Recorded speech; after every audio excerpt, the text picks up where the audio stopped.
Okay. Welcome to the Murray City Planning Commission meeting. It is June 1st, 2023. The time is 6:32.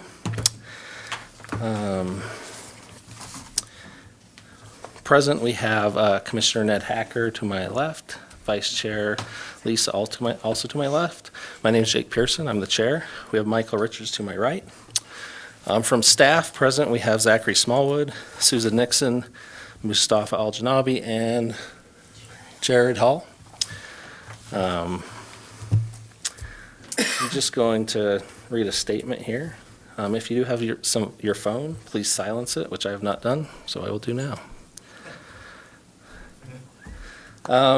This meeting is being recorded and live streamed online at murraycitylive.com and facebook.com/murraycityutah. There will be public comment sections during the meeting. During this time, the public is welcome to come up to the podium and make a public comment. When you do, please state your name and address and limit your comment to 3 minutes. Even though the microphone may not sound like it is working sometimes, it is capturing your voice for the recording and live streams. Those watching remotely may also submit comments via email to planningcommission@murray.utah.gov, and that is the only way that you can make a comment. So if you make a comment on a video down below, we will not see that. So there we go. Did I miss anything? Good. Okay. We're going to follow the agenda.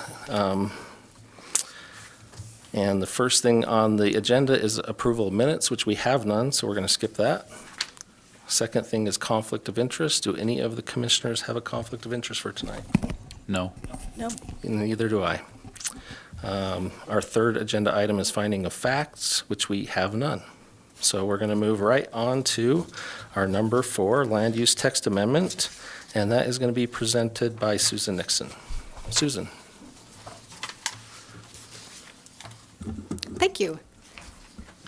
Okay, this agenda item is actually instigated, and planning staff is the applicant for this. It's for a modification to section 17.16.010, which is references our appeal authority or our hearing officer section of the code. As you all know, the city has many boards and commissions that are appointed by the mayor. And Planning Commission is one of them. Hearing officer is another one. They all are citizens that volunteer their time. And this request is to amend the code to have a minimum of 2 officers. The current code requires 3. And we are also proposing to increase the number of terms that they can serve. Currently, the maximum term is a 3-year term, and they can serve up to 3 terms, so a total of 9 years. We're proposing to add that, increase that up to 5 terms for a total of 15 years. The reason for that is the hearing officer serves as a quasi-judicial capacity, and it's a little bit more, the requirements or qualifications are a little bit more geared towards either a former planning commissioner or an attorney or someone who has some land use background. And so not just a regular person off the street would have a difficult time serving this position. And therefore, because of that, the positions are a little more difficult to fill. We do like having our own citizen serve as that. Some of the other cities have outside counsel. They'll hire an attorney as outside. We prefer having our own citizens to serve that in that capacity, mainly because they have a vested interest, for one thing, and then they're a little bit more familiar with the city as a whole. So our code in section 17.16.010A, as I just kind of indicated, hearing officers shall, at a minimum, have such training and experience as will qualify them to conduct administrative or quasi-judicial hearings regarding land use, land development, and regulatory codes dealing with issues related to land use. So hearing officers review requests for variances and expansions for non-conforming uses and structures, and then they also are the appeal authority for planning commission decisions and also any administrative staff decisions that someone has the option to appeal. So they hear those, and then they review those requests based on state law, which is 5 criteria. They must meet the 5 criteria in order to grant a variance. But again, the hearing officer has the authority to do that, where we as staff do not. So the next one, Planning Commission has a lot of hours. They put in a lot of hours, as you well know. The hearing officer, not so much. On the screen is the statistics of how many meetings and cases they have done over the past 4 years. I don't know if we currently have only 2 officers. I forgot to say that. We need 3. Again, back to it's difficult to fill the positions. But I must say, we have the best 2 hearing officers that there are. They do a great job. And actually, we have one here tonight, because he's very dedicated, as we all know. So over the past 4 years, we had a total of, the average, the number of cases was 11 last year, and 8, so a total of 19. The average at the bottom, Mr. Finlinson, one hearing officer, averaged 2.25 meetings in the year, and Mr. Harlan 3.75, and number of cases was 4 and 4.25 respectively. So it doesn't require a lot of time. However, in the meeting, they review the case, and then they spend the next week reviewing the code and the request and weigh and evaluate all that, and then they make their decision the following week. Let's see.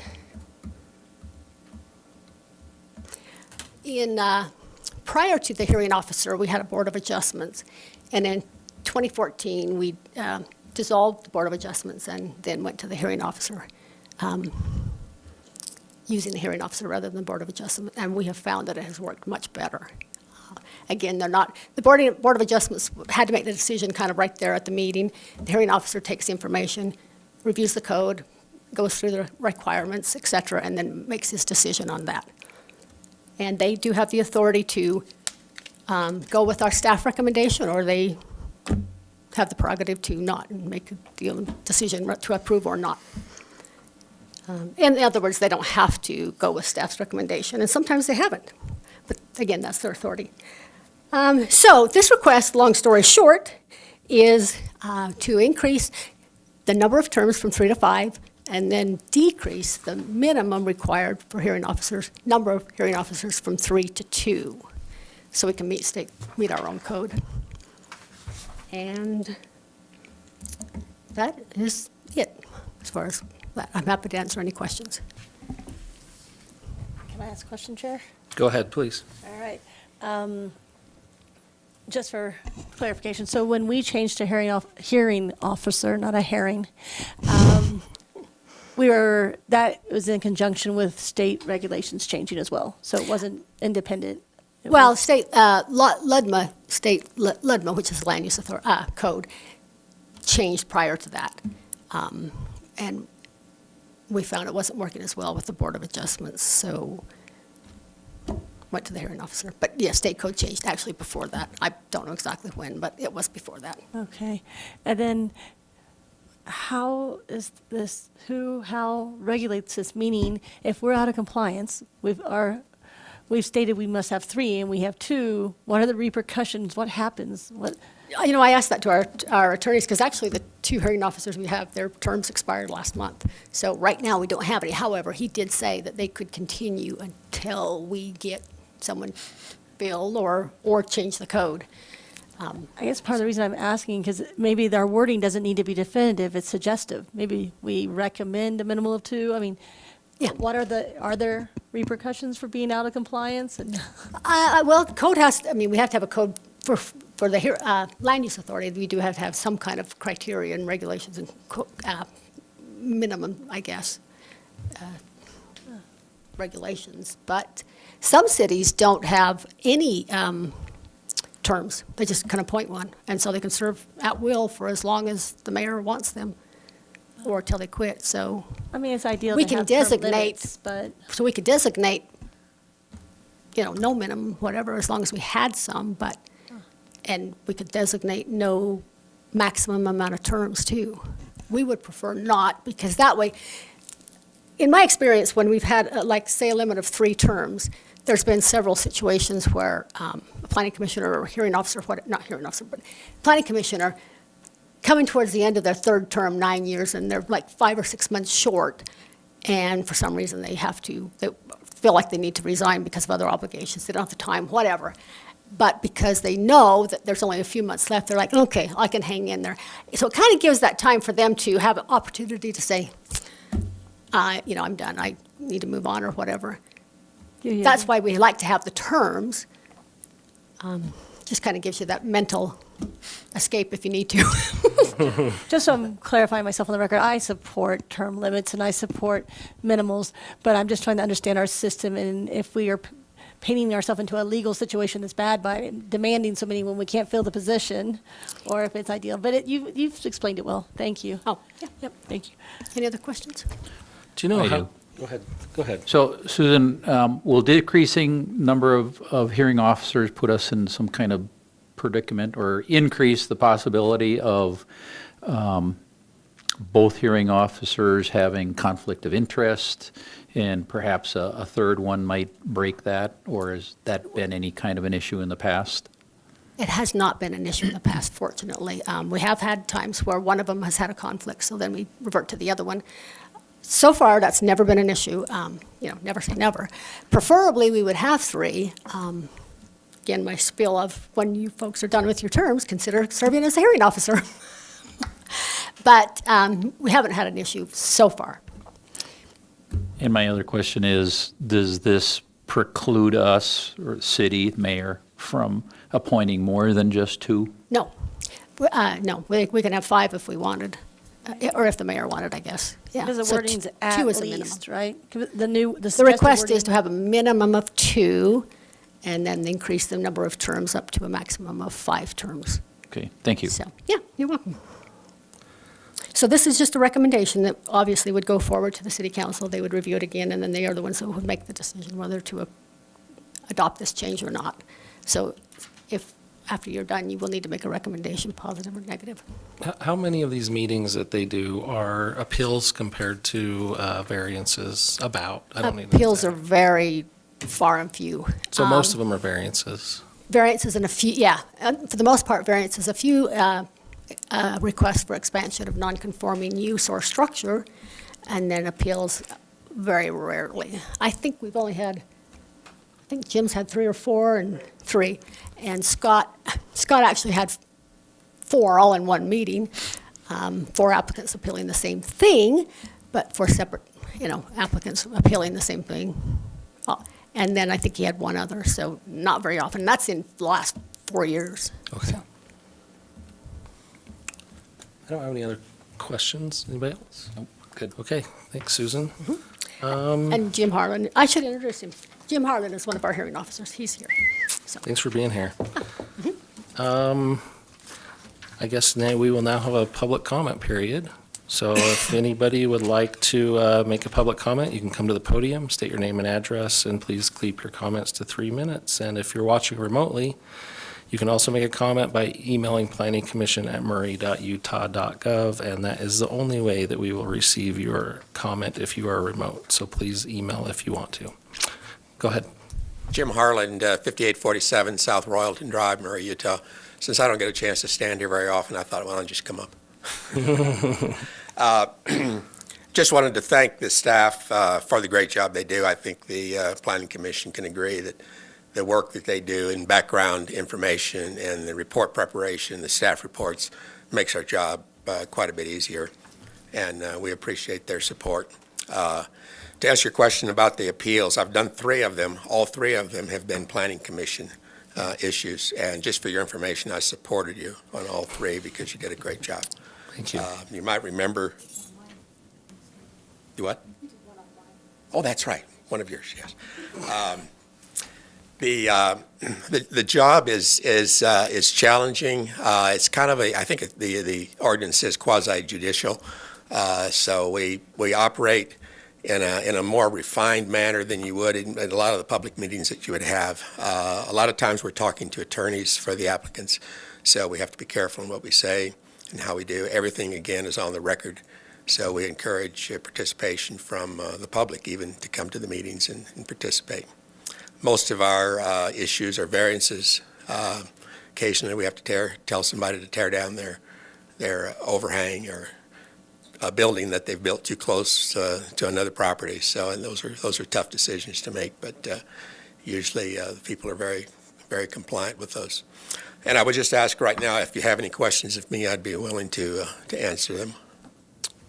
Okay. Well, thank you. I think we're I'm good. willing to continue to serve as long as I can stand up and walk. So We thank you appreciate very that. much Thank for you. your time and consideration. Thanks. And yours too, thank you.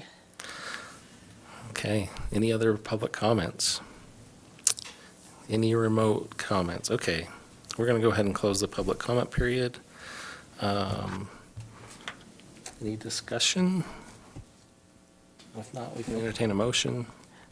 Mr. Chair, I'd like to make a motion that we forward a recommendation of approval to the City Council for the proposed text amendments to Section 17.16.010.a and D as reviewed here. Thank you. We have a motion from Commissioner, or Chair, Vice Chair Milkovich, almost Chair tonight. Do we have a second? I'll second it. Great, we have a second from Commissioner Richards. Susan? Okay. Ms. Milkovich, how do you vote? Yes. Mr. Richards? Yes. Mr. Hacker? Yes. And Chair Pearson? Yes. Well, it sounds like you can continue serving if you would like, so that's awesome. You're right. City Council. You're right. I forgot. We're just doing a recommendation. We're close, though. Okay. Well, let's move on to the next agenda item, which is agenda item number 5, which is going to be presented by Zachary Smallwood, our parking standard amendment. Yes, so yeah, this is a request from Mr. Greg Griffin to amend the land use ordinance regarding parking for hair and beauty salons. That's section 17.72.070. So the request is to modify that for businesses that rent space or other businesses using a suite or studio model, that the primary suite or studio tenants engaging in, if they have retail sales, they be parked at 1 per 200 square feet. And if they do not engage in retail sales, they be under professional services as 1 per 250 square feet of total space. So we looked at that and evaluated it. There's nothing inherently wrong about it. It's just it seems a little bit complicated on staff's end that we would have to apply multiple standards and really watch what each booth renter is doing to a kind of microscopic degree. So what we did is started to look at what other cities around us have done. Like I said, I had pulled in the pre-meeting, I had pulled pretty much every city in the county, and then I believe just like 3 other cities that are not in Salt Lake County. Overwhelmingly, they all followed kind of a 1 per whatever square footage number, and except for South Jordan City, which does have the same standard as we do of 3 spaces per chair. So averaging these all out without South Jordan, because I can't do it on a square footage basis, the average was about 1 space for every 244 square feet. And that would be for all cities in the valley. I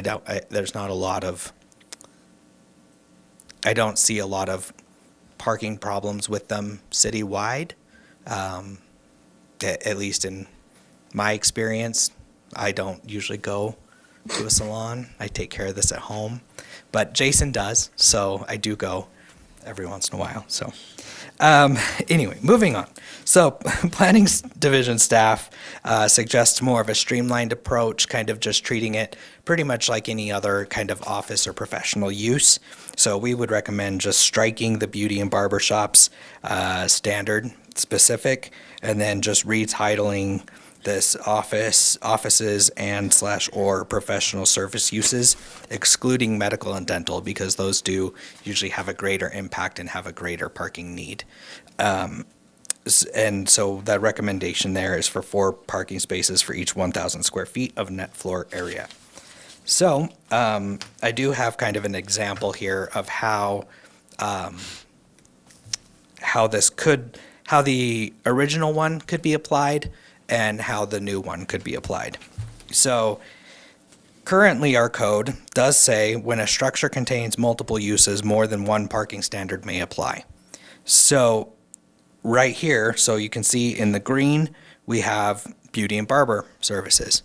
In the blue, at that top right-hand corner, you have an office use. And then kind of down at the bottom, you have a retail use.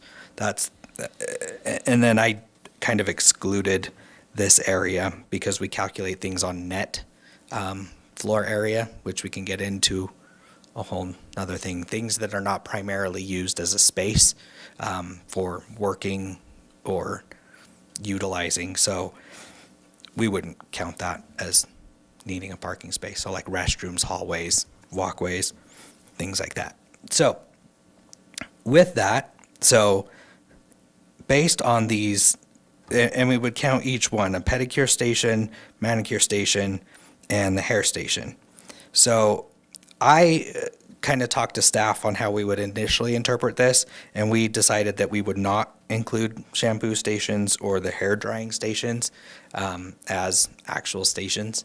So if I omit those 4, we still have 10 chairs sitting there.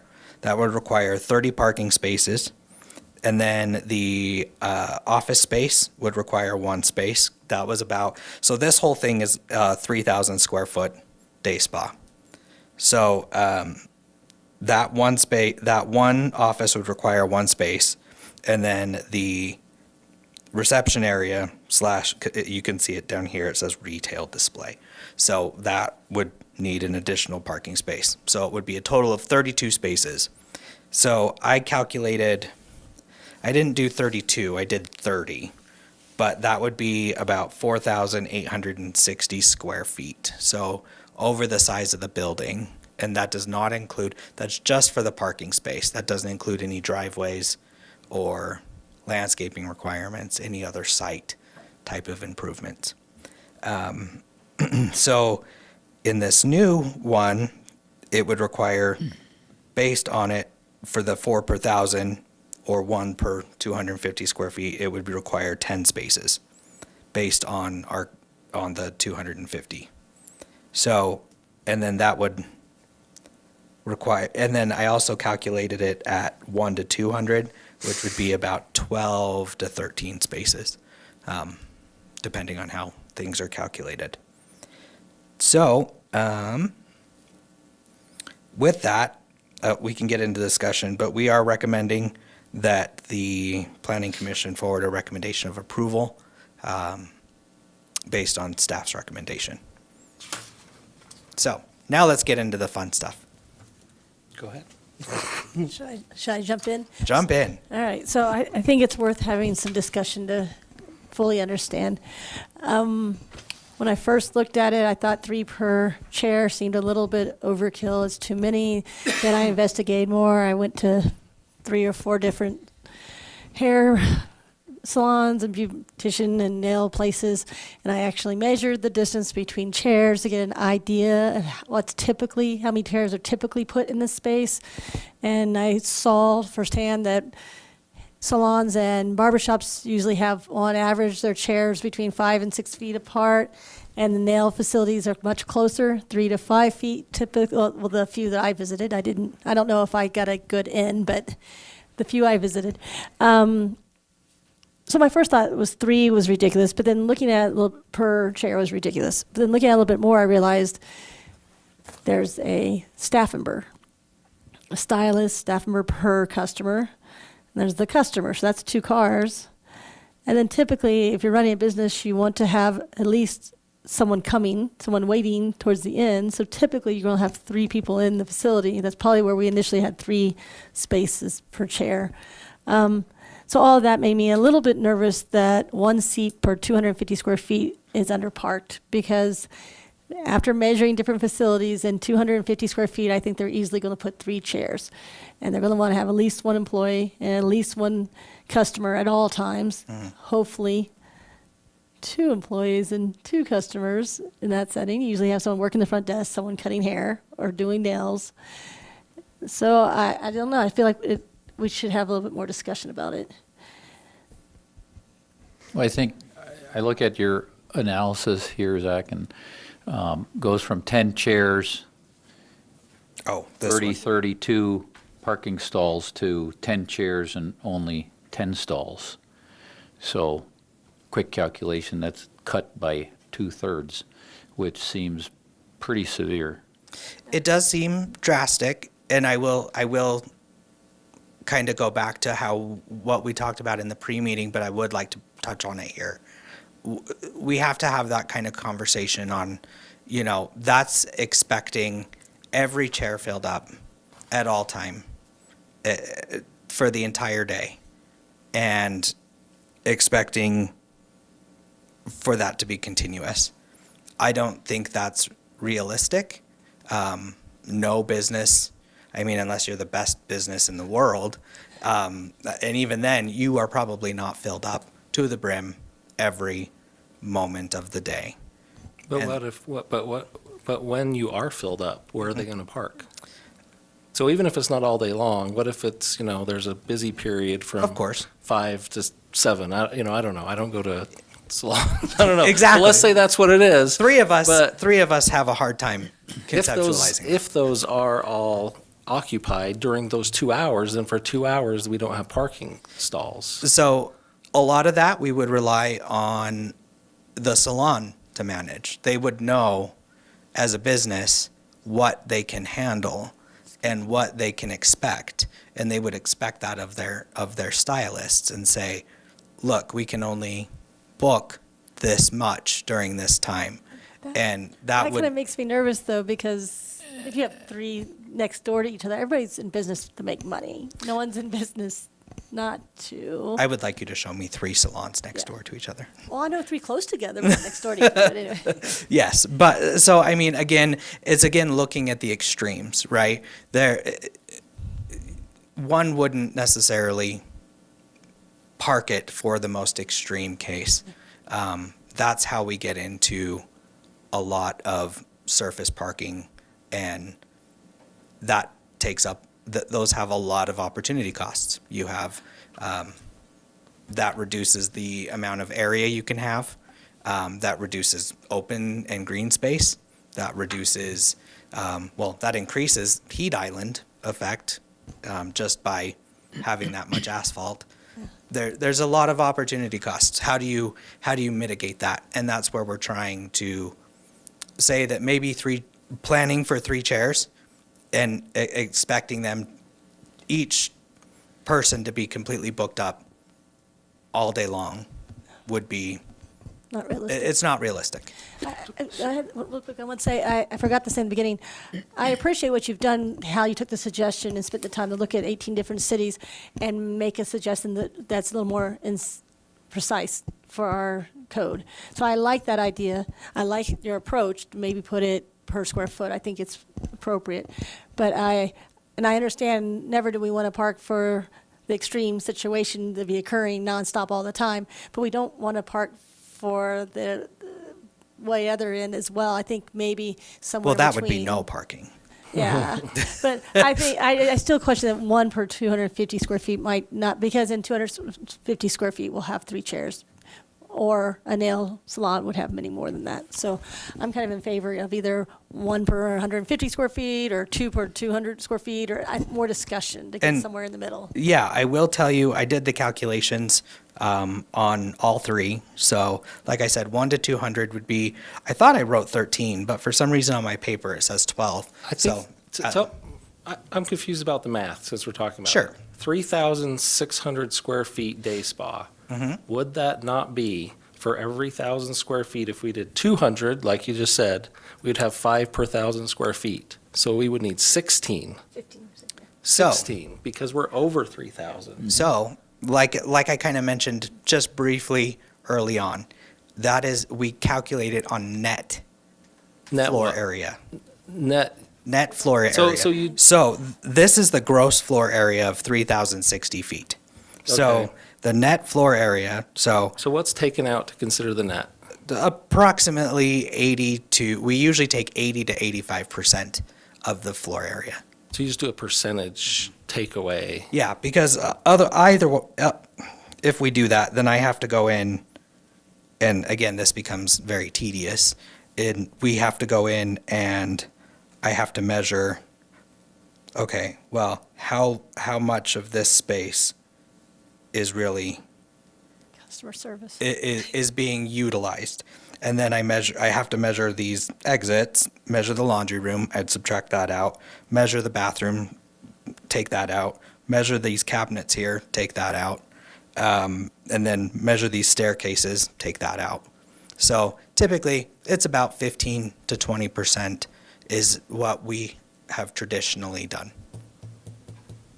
I see. So tell me the number for the 200 square foot again? 200 square feet would be 12 to 13.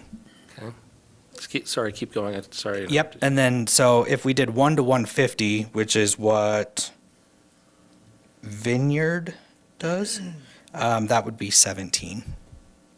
So roughly half.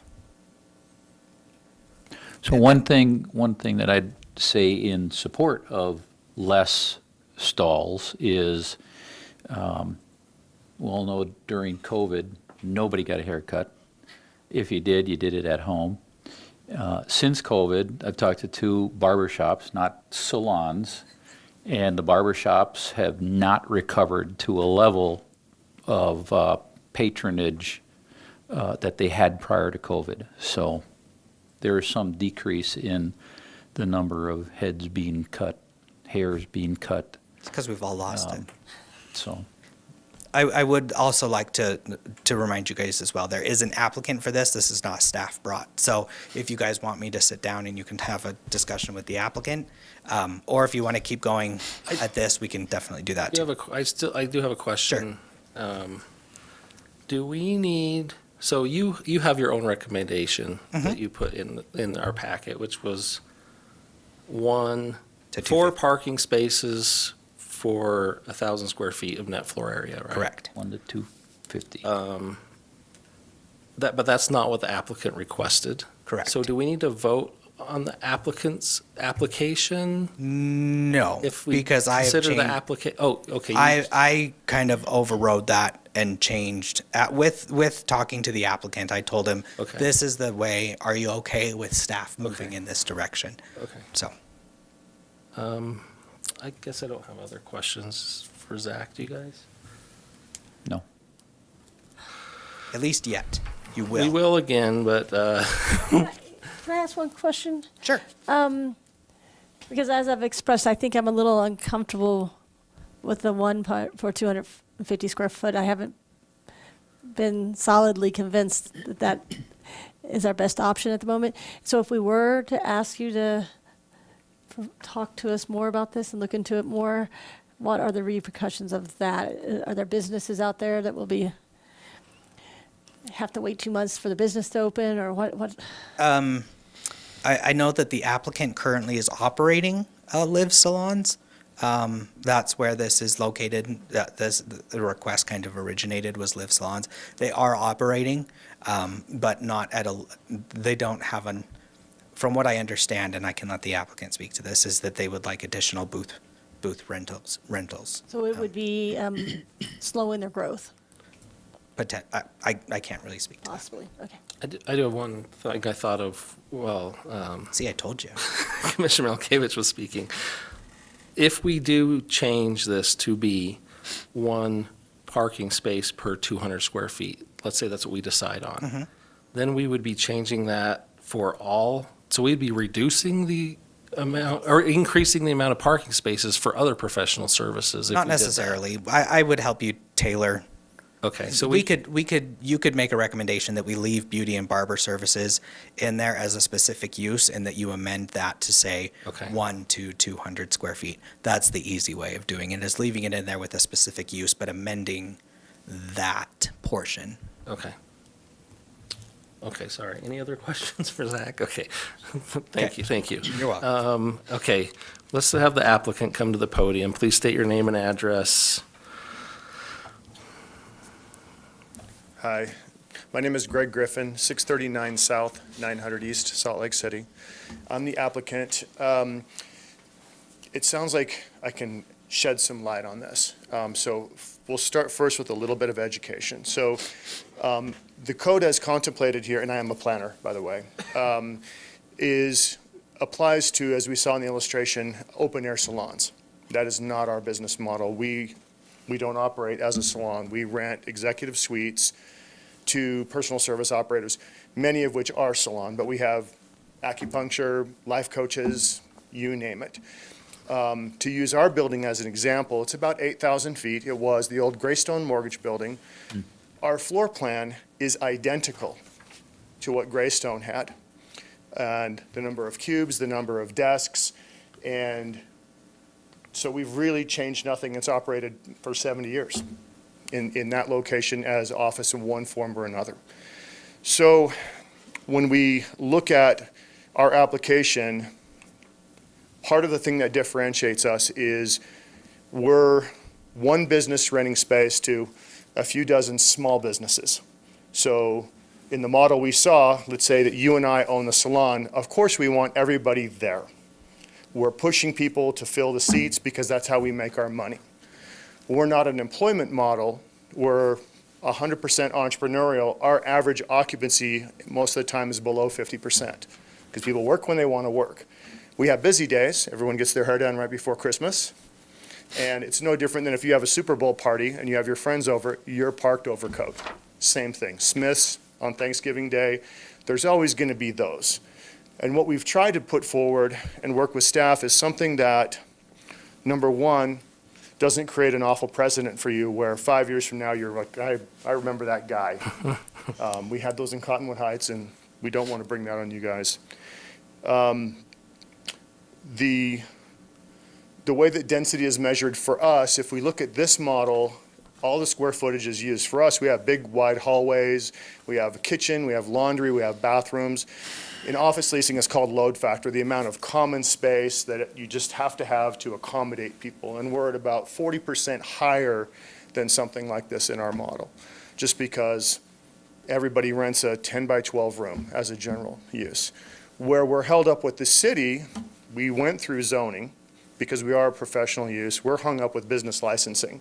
So half of our space sits empty because we can't get business licenses for the people who are there. We've never run out of parking yet, and we know we have very ample street parking, but we know we have to meet code on site. So what we're looking for is some understanding that the industry has changed. Pretty much all businesses that are office related have changed, and we've singled out barbers. We'll pick on them since there's none here probably. Yes, ideally you want someone in your chair and 5 people waiting, but the truth is, for most salons now, even if you go to a really busy salon like Supercuts, unless it's one of those busy days, they're half empty. It's just the nature of the business. They are, from our perspective, as we know them, they're professional services. They're no different than a CPA or a doctor or a lawyer. And when we look at occupancy, yeah, we might have one person and one person waiting on a busy day, but it's no different than if you're an attorney and you have a husband and wife sitting in front of you. It's the same load. It's an office load. And we don't have the luxury of under parking because in our business model, we are renting. Our customers are not the people getting their hair cut or their nails done. Our customers are the stylists. And if we don't have enough parking and their people are angry, we cannot serve them. So as Zach said, we are highly motivated to self-regulate and really keep an eye on things because it's not like we miss a couple of haircuts. We miss a month's rent for a big chunk of our building. So it's a tricky thing to to do what we're trying to rectify this model against ours. The other thing is, and I'm not sure, I'd ask Zach, typically in code, when we look at the number of spaces per square footage, it's usually done on the gross in most of the cities. And so if we have 8,000 square feet and you want 5 per 1,000, we got to have 40 parking places. Or if it's 1 per 250, it's, 32, whatever that number looks like. It's usually done on the gross because we're back to looking at the business as a whole, taking up the hallways, the restrooms, the wall space, the mechanical room, the server room, all of that stuff. So we're hoping that we can create an understanding that the business has changed. And this is not just salons. This is executive suites. I mean, I'm a commercial real estate agent. It's what I do. Executive suite model is prevalent in real estate and law and medical and accounting. It's not just for personal services. We have another platform that's for wellness. It's for psychiatrists and psychologists and coaches and nutritionists. Same model. They can't afford to build out great office space, but we can lease them something awesome. And so you're going to see this model again, most likely. I'm out of breath, so questions? I have a question. So you said your building is 8,000 square feet. Yes. So my calculation says that should equal 24 spaces that you already have. We have 44. Right. So one space for 200 would be 40 spaces. Yeah. Okay. That's why we agreed to, we put forth something very specific to our use, to the studio suite model for staff. When they said, well, we think we can accomplish it by simplifying the code, it's sixes for us. We want you guys to have what you want. So that's why we said, yeah, we're okay with that. I'm not fully getting your argument, because if you're saying you have 10 by 12 rooms, that's 120 square feet, you have a professional in the room, a psychologist, a coach, a nutritionist, they're going to have a client. Mhm. You need 2 parking spots for that room. Yep. Well, why are we changing it to 150 square feet for one Because parking we're spot? never full, nor is any law firm, I'll pick on you for a second, because it feels like being singled out, because if I go to my lawyer and he's in a PR zone and he's parked at 4 to 1, they're never full. Well- And it's just this single use, and we are in the business of renting space, not cutting hair. So we understand, we're on your side. We want to make sure we're adequately parked, but also not that we have a giant field of asphalt that no one ever uses. I think we've all moved from 3 per chair. That was overparked. We're just trying to figure out what's not underparked and what's reasonably parked. Yeah. So I'm having a hard time seeing 1 per space, because there should be at least 2 per client, because you're going to have the professional and the client per space. But can you explained that it was Greystone's before. What was Greystone's business model? Or mortgage. Mortgage. So what was in one of our suites, which might have a chair in it, and a stylist would have a desk And a for a client. mortgage loan officer and 2 chairs. Yeah. So we are a professional services user when we look at it like that, and we do police. And the previous license was 3 spots per chair, 4 spots per 4. chair, which sounds 4. overparked. Yeah, 4 per 1,000 is what they were parked at. So they were actually overparked.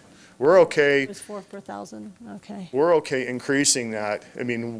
Obviously, we want to make our business work with what we have, but we also want it to make sense and not leave staff with an impossible calculation every time someone does one of these. I don't think we're opposed to changing it. I'm just trying to hear what everybody thought. I'd like to hear the other commissioners' thoughts on what it should be changed to. I agree it's overparked. And with the current code, we need to make improvements. Yeah. And there's others, and you're going to encounter this model. We happen to be a freestanding building. You're going to encounter the model in shopping centers. Our stuff now goes into Class A office buildings, so we're going into Station Park and, in the big shopping center in Farmington, we're going into Class A office building parked at 4 to 1 because it works. The giant developers have studied us, making sure that they're not taking, the tail is wagging the dog, because we are professional services, and ultimately that's it. And it's, for an old style barber shop where everybody's there and it's a social nexus where you could have 30 people in a barber shop with 4 chairs. It's just not that. It's just not us. Yeah, to me, it's pretty straightforward. You're just trying to get to an average occupancy number, right? There Just will like be a you day would- when we're full, but most days we're around 40%.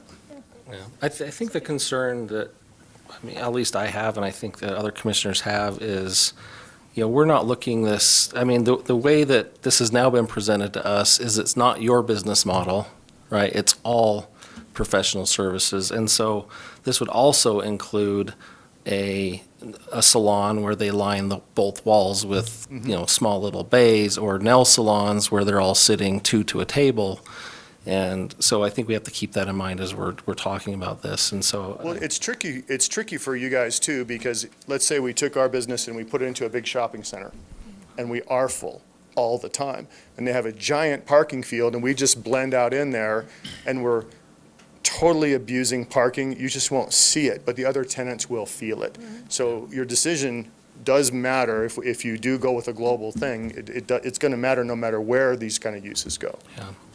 And I think, like Commissioner Richards said, no one's hung up on 100% parking. We realize it should be around 50%, but what is that? What is the right way to write down the code? Is it 1 to 200 square feet? What do you? Can I make an observation? Yeah. Just, Go ahead. please do. there's no like graceful microphone.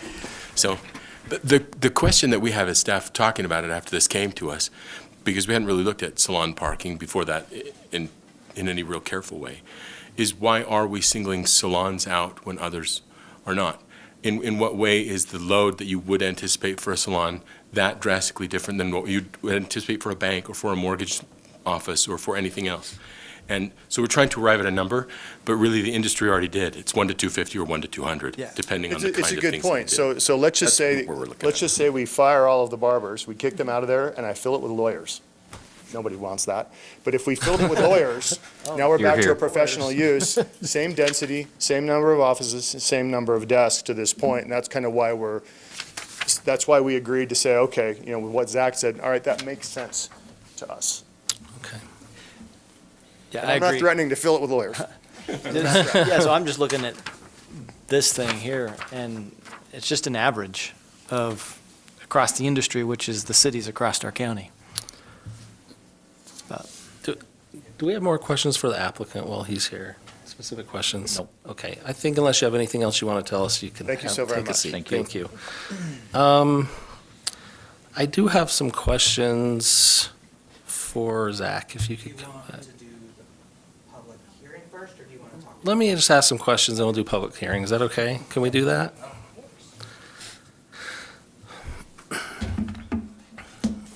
Okay, sorry. What's up? The average on the parking standards, how many of these cities calculate on gross compared to net? Because we just heard that other Yeah. cities calculate on gross. It's a mix. I can't give you an actual number, but it's a mix. So in theory, if we consider a mix of these is technically 20%, 25% higher Sure. than what is on this sheet, Sure. then we probably are not 244 square feet on an average. We're probably a little higher, Maybe a little or a higher. little lower. But I mean, A little lower. So if you take it, hold on. Because I'm just going to point out the numbers we'd said earlier. If we did gross on this property, then we come up, and at 200 square feet, we come up with 16 parking stalls. If we do net, you came up with 12 to 13. So there's a big difference between those two. And so if all these other cities, or if a portion of these other cities are calculating on gross, if we're looking at what other cities are doing, Right. then they're probably more closer to 200 per square foot than 250. So you'd have to look at it, and you could probably reasonably assume, like I said, we take 80 to 85%. So you're looking at a 15 to 20% difference. So if I did 244 times 80, Well, I mean, to you do could the easily, math. you could make it really, really simple. 1,000 square feet. And so if we do 80% of that, that's 4 parking stalls okay, yeah, at 1 to 200, Yeah. or 5 parking stalls if we do gross. yep. It's, This is a different, yeah, okay. is it? Yeah. you know. It's a how big much is it? difference. That's a big difference. Right. If we're talking about this building we're looking at right here, this salon, that's a big difference. In stalls, that's a big difference. So let's. So that, I'm not saying we need to do that, I'm just pointing out that No, I think we need to. no, and I think to it's. look at it I think it's a as- good exercise. So, because I mean, the parking is going to come up in the future. These are good exercises to have. So you'd get 3 additional parking spaces. On this example here, you'd get 3. You would require 3 additional parking spaces if we did it on gross. It would go from 12 to It 15. would go, this one would go to, if we did it on gross on this building, it would be 16 spots. I 'Cause guess I was can do the doing math pretty 3,000. easy. 3,000 is 3 times 5, add 1 more because of the 60. Not necessarily. We round down. It Okay, depends on so what it's it is. So 15. 3,060 It's 15. divided by 200, 15.3, we would round down. So yes, it would go from 12 spots to 15 spots. Okay. So 3 spots over 15, that's a big percentage jump, right? That's a 20% difference. 20%, yeah. So it's 3 spots in this building. In a bigger building, it would, obviously be 20% of whatever that is. Right. I did have one other question. These parking standards too, were all the other cities, the numbers we put here, were they like professional services? Or did any of these cities have these numbers specifically for, so none of There them had was specific for? Not one parking standard called out beauty and barber salons individually, Except South Jordan? except South Jordan. Okay. Okay. So I took them off of, both retail and office, and I took the higher of the two. The more parking required, is what I mean. Okay. Because those numbers can be weird. The higher, 250 is higher, but requires less parking than 200. So I took the higher parking number. That makes sense, okay. I don't have any more questions for Zach. Anybody? Okay, sorry, Zach. So No, you you're can good. sit down. Okay. Okay, now we are going to open up the public comment period. If you would like to make a comment, you can come to the podium. Please state your name and address. Please keep your comments to 3 minutes. If you are watching remotely, you can submit your comment by emailing planningcommission@murray.utah.gov, and that is the only way you can comment. So please, if you'd like to comment, use that email address. Does anybody here would like to make a public comment? Go ahead. Greg Griffin again. Something that Zach said is also true. Probably the preponderance of this type of use is going to typically end up in retail anyway, so it'll be at 5 to 1 or greater. So for us, kind of listening to what you're saying and how you're calculating stuff and just looking at what's in front of us, I think we're good at 1 to 200. We don't mind.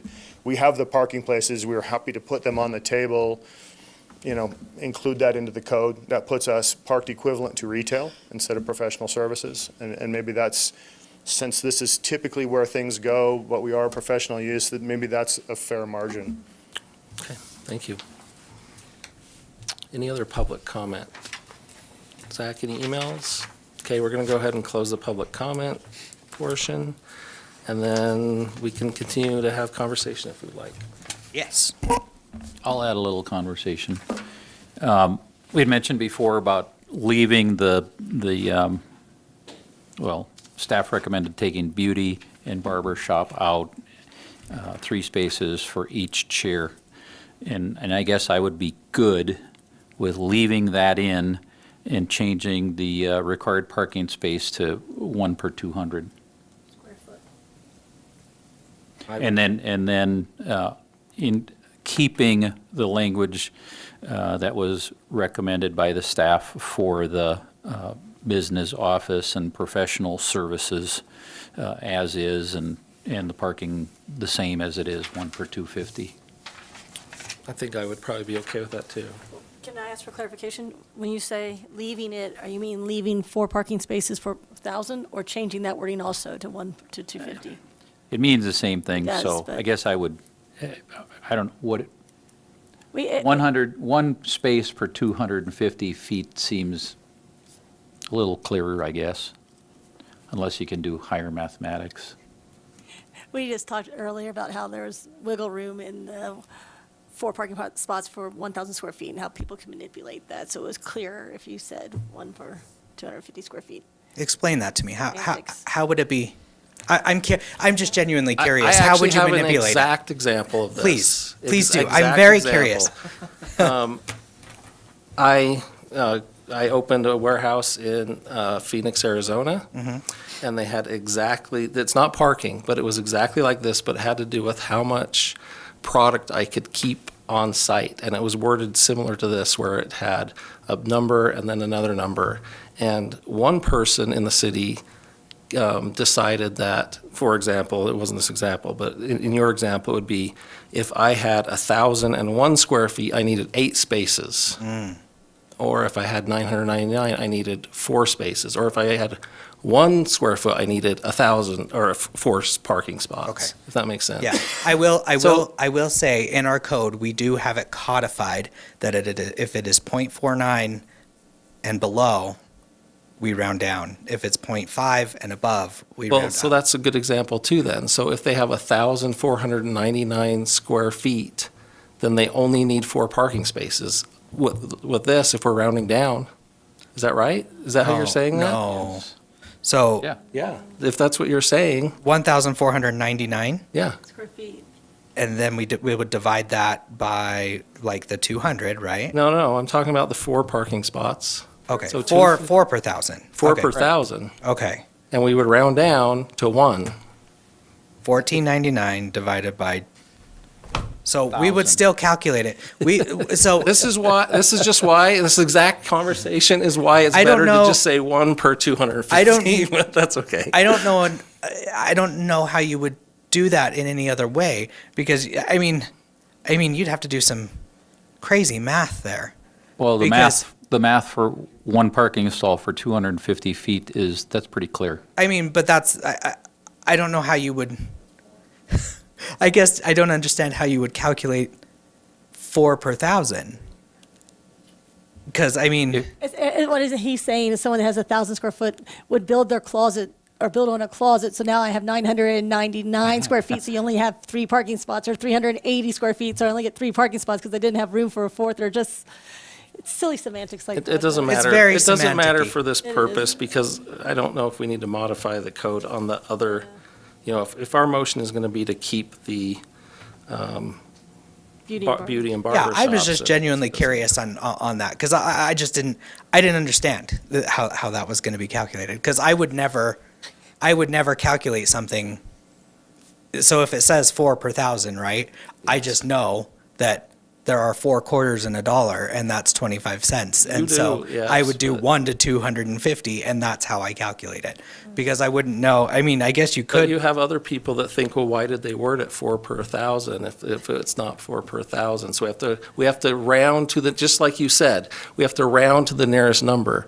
So if we figure out how many thousand square feet they have, and they have 1.49 thousand square feet, and we round down to 1,000, then they only need 4 parking spaces for 1,499 square feet. Do you understand what I'm saying? No, my Write down brain, the number of parking spaces required, not the square Okay, footage. well, this My is, brain is but this melted. is exactly why. This is when why- you said, "How can it be confusing?" Yeah. We proved it right now.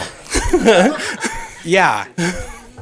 And luckily, we make that determination. So don't worry, we'll make it not confusing. I don't like to make things confusing. Okay. But this shouldn't be confusing to anyone. Yeah, Any- exactly. Anybody Our code walking shouldn't be off the confusing street to should be anybody. able to pick up the code, read it, and not Exactly. have to have staff Debate it. interpret it. Right.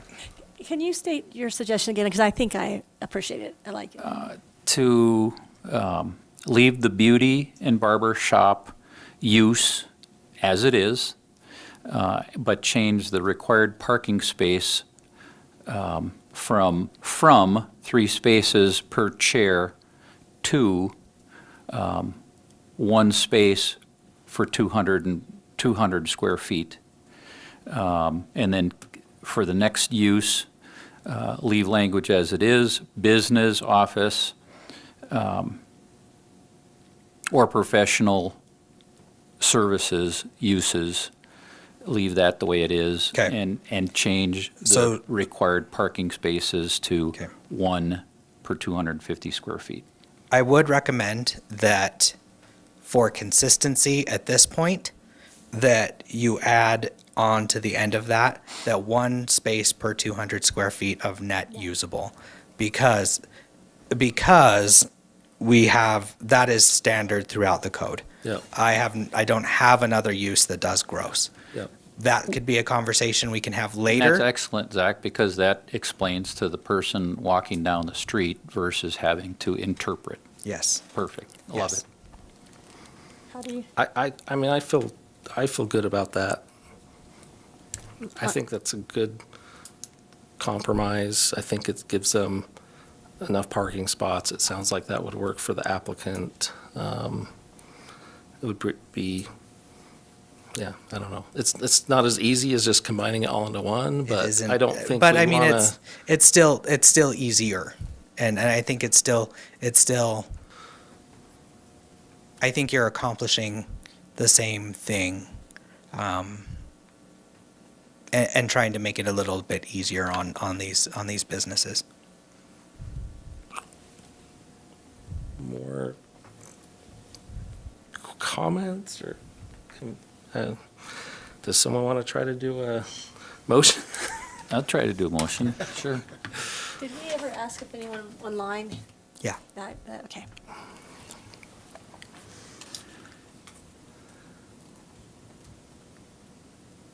Go ahead. All right, I'll make a motion that the planning commission forward a recommendation of approval to the city council for proposed text amendment to section 17.72.070 with the following changes per staff recommendation.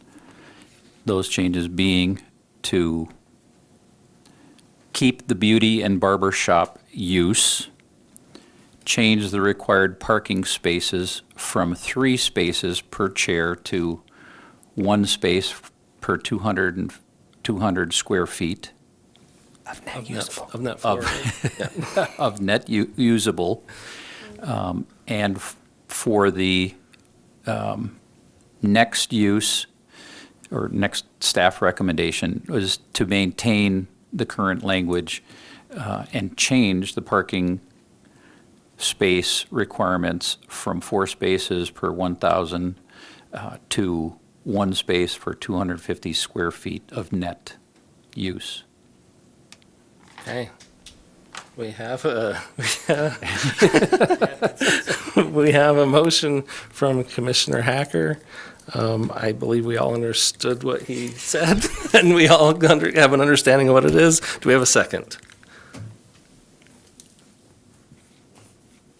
I'll second it. Okay, we have a second from Commissioner Richards. Let's take a vote, Zach. Okay. Commissioner Hacker, Yes? Commissioner Richards, Yes. Vice Chair Milkovich. Yes. And Chair Pearson. Yes.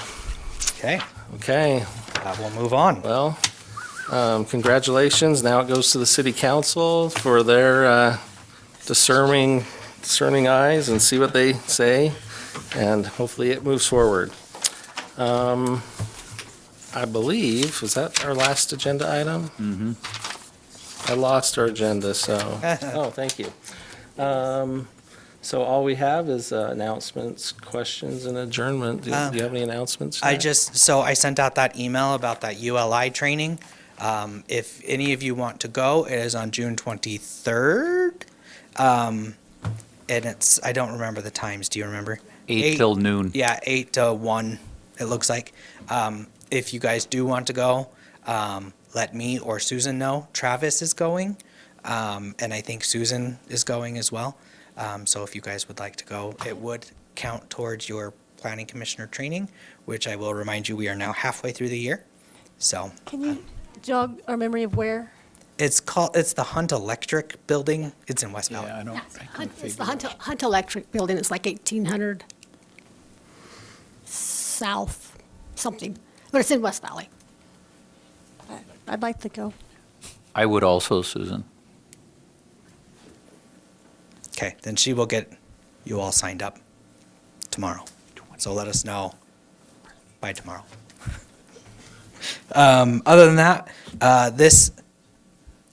as long as everything continues moving the way it's going, should be your last planning commission in this building.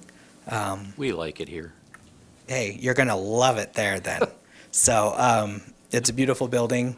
Yeah, so this should be it. If we have another one, then Lisa's going to chair the next one. And we are gonna have a June 15th meeting in that brand new room, and it's gonna be a busy one, so. So we're going to start out with a bang? Yeah, Awesome. so, yeah, that's really all I have unless Jared wants to say something, because he's the big wig and he can say cool things, so. Lame, I'm good. Thanks for coming, Jared. Fun to be here. Okay, there's nothing else, and we can have a motion to adjourn. I'll move to adjourn at They've taken the clocks down. 7:38. Do we have a second? I'll second it. I can't adjourn, I don't have a gavel. They've taken that We're away. adjourned. It's up at the new city hall, actually. I I saw it today. Yes. You took the old clock to the new city hall? I didn't. Oh, my God. I didn't take it. They hang it in the big room? I don't think they have yet. No. Hey. Yeah.